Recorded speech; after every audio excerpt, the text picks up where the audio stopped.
Good morning, Dawson. Thank you so much for taking some time out and getting involved in this week's Business Owner Spotlight. Would you like to go ahead, introduce yourself, and tell us a little bit about your business? My name is Dawson Hinds, and I own Dawson Hinds Creative Spaces. We're based up in Derry, and we do office furniture all over Ireland and sometimes further afield. Awesome. And how long have you owned that business? How long have you been going for? 30 years this month.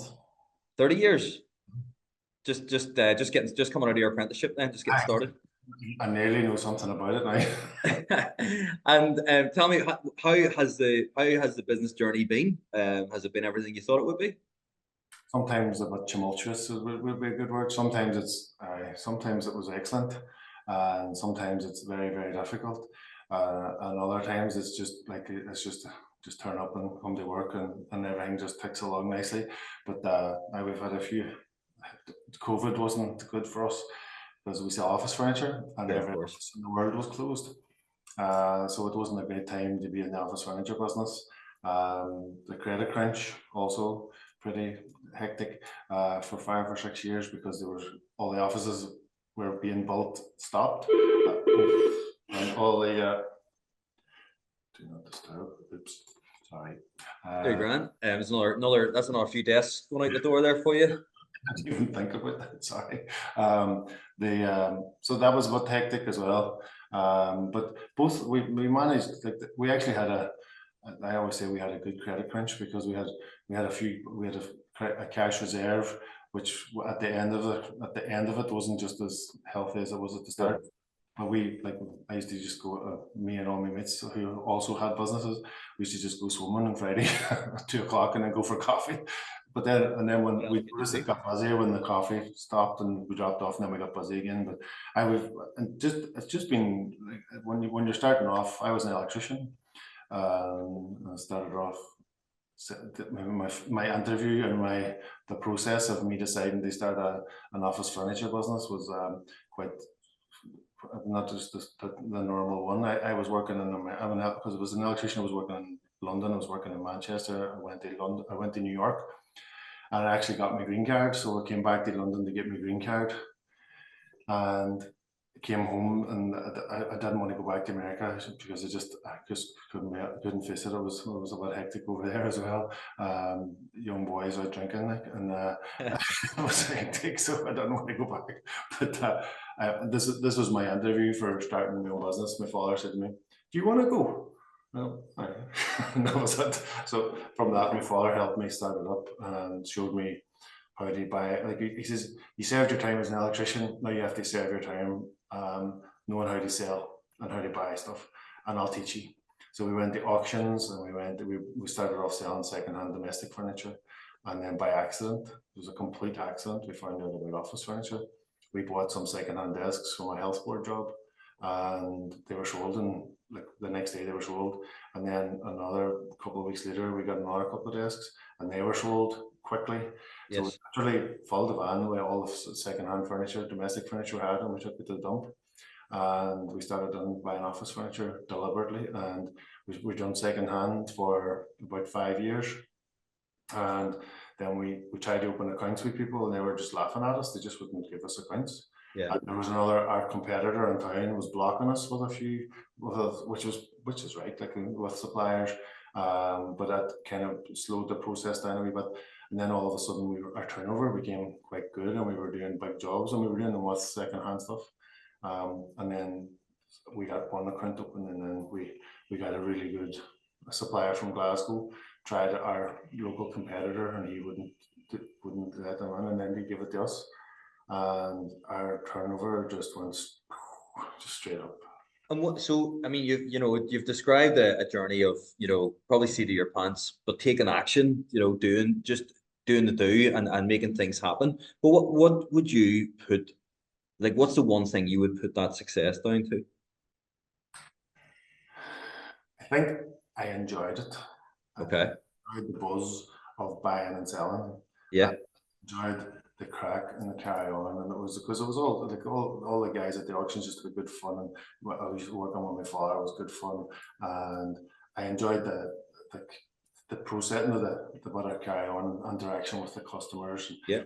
and then like interaction with the suppliers, and it was just that kind of my goal was always to do a bit better and to do a bit better. Yeah. I would be fairly I would be fairly focused when I get on to something. Sure.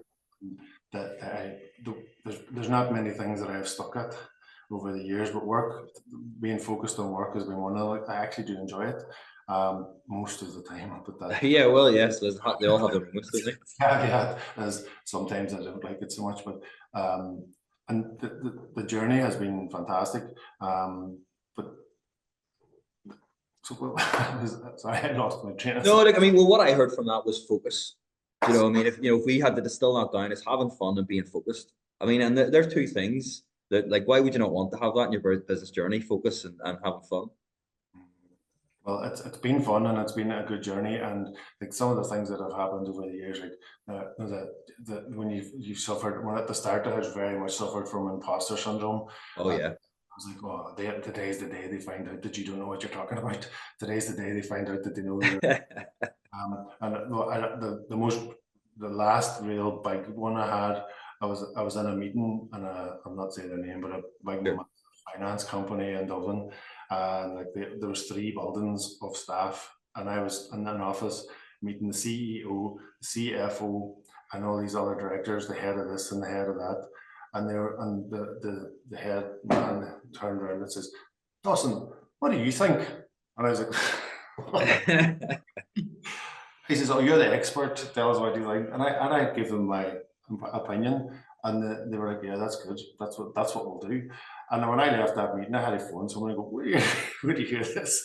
I was like, that was the last time I really was like kind of well But into. again, what I'm hearing from that, because we probably all get, well, the only people that don't get imposter syndrome are imposters, right? And the thing about it is, you actually took the confidence from that because you rang your friend and said, "What do you hear? What happened?" And that's, a big lesson. And I was going to ask, what would you say has been the biggest thing you've learned about yourself since you've been a business owner? Well, things that I've learned about myself, not even just as a business owner, is that I started the business when I was 22, and I I came out of school feeling like not I didn't do very well at school. Let's put it like that. I Yeah. was unscarred by education. Um, I when I was 28, I found out I'm dyslexic. Okay. So that was like, oh my god, that answers so much. That really answers a lot. Yeah. About a year ago, I found out I've got ADHD. Now that was one of those, oh my god. When I Mm. found out what ADHD was, I misunderstood it a lot, but when I found out what it was like, oh my god, that explains so much. Yes. I know I think that's part of the real drive that I have, is because I went all the way through school thinking I was stupid and lazy because I was Mm. told I was stupid and lazy. Yeah. It turns out I'm not. Uh, Yes. and that's maybe been a good asset, and I've put in a shine on it. That's been an asset to me, is I have something, I always had something to prove. Mm. That's maybe why I worked 4 times harder than other people. Yeah. And I got through to the end. And that's been where, and the thing, like, just do what I say. And like, that's one of the things that I think is we tell you what we're going to do, and then we just do it. And it's And something, that's, I mean, the testament to that's you've been going 30 years, and you know. we've got a lot of customers with us nearly the whole time as well. So going 30 years, what's the next 5 years look like for you guys? And what do you think are the biggest challenges and the biggest opportunities? Well, we I'm pushing on, and like my year. I don't want to work for the next. I don't want to work until I fall over. Um, No.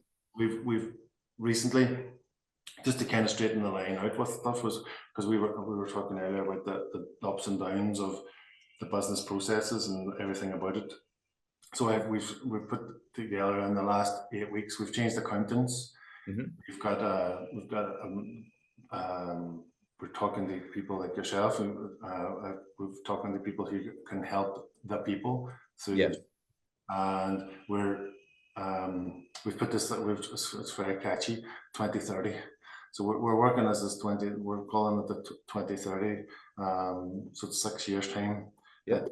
It's a thing to know that if you come to your work, if you can't leave your work, if you own a business and you can't leave it for 6 weeks or 6 months and come back and find it the same or better, then Yep. you have a business, you have a job. So Yep. I now have a job. Yep. In the next 6 years, the plan is that we're going to put together. We've started it. We've got, it's very small at the minute, but the D-Day is the first Friday, the first Monday of January next year is when it all kicks off. So we've got new processes where we have a meeting every morning. Yep. We never did that. We maybe been lucky to have a meeting once a week. So we're meeting every morning. Who's doing what with who? What has to be in place for that to happen? And it's all. I think everybody else, well, I'm sure everybody does that, but we didn't. No, look, I mean, you'd be surprised, you know, like, and that just sounds like some brilliant processes, really simple but really effective. And if you do those things and build on them, you know, the big thing as well, you got a goal, you got a date. You know, 2030, you know, what's the date in 2030 where this business works without you? I think that's awesome. Yeah, well, so all that whole thing's going on, and we're buying hardware and software, and we've moved offices, and Yeah. we've built the offices are already here for the new people. We've already built all the new offices, and they're technically now they're being used as showroom space, but Yeah. there's enough room for another 15 people. Right. So I mean that just says you've set the vision in itself. You know, you've created the vacuum of space for people to grow into. So we're manifesting it, but I think part of it is we've known how to do it. Mm. But the weakest link has always been me. Not that I'm the weakest link, but just that everything had to run through me. So Yes. I was becoming exhausted and burned out, and then I was losing my mojo, and then I was kind of pulling back. So the delegating was a big problem for me for a long time. It took me a long time to not have a finger in everything that was going on. Yeah, it's a really common thing we come across with clients is like this Superman or Superwoman complex where like, you know, I'll save the world, I'll do everything, but then you end up becoming the bottleneck, right? I think as well, it's like, you know, every job will expand to the space available to do it. So when I was doing everything, Yeah. 100%. So then 70% of that got taken off me. Yes. That has now expanded to being 100%, but I'm still as busy. And then then we recruited new people, and 70%, 90% of that was gone. And this wee bit here now is now 100%, and I'm still flat out every day doing that. So what the heck was happening with this stuff that's really important, managing director stuff, when I wasn't doing it? It wasn't getting done, was what was happening. So there was nobody sort of, and I like going to meet clients and going to do the other things that have to happen by a managing director. They were only being quarter done or not done. So that's, and again, it's just having that awareness that, you know, nobody's driving the boat here, you know, and so many people I think do fall into the trap of thinking, look, I'm busy, I'm doing everything I can, but they're not focused or unfocused on the right things.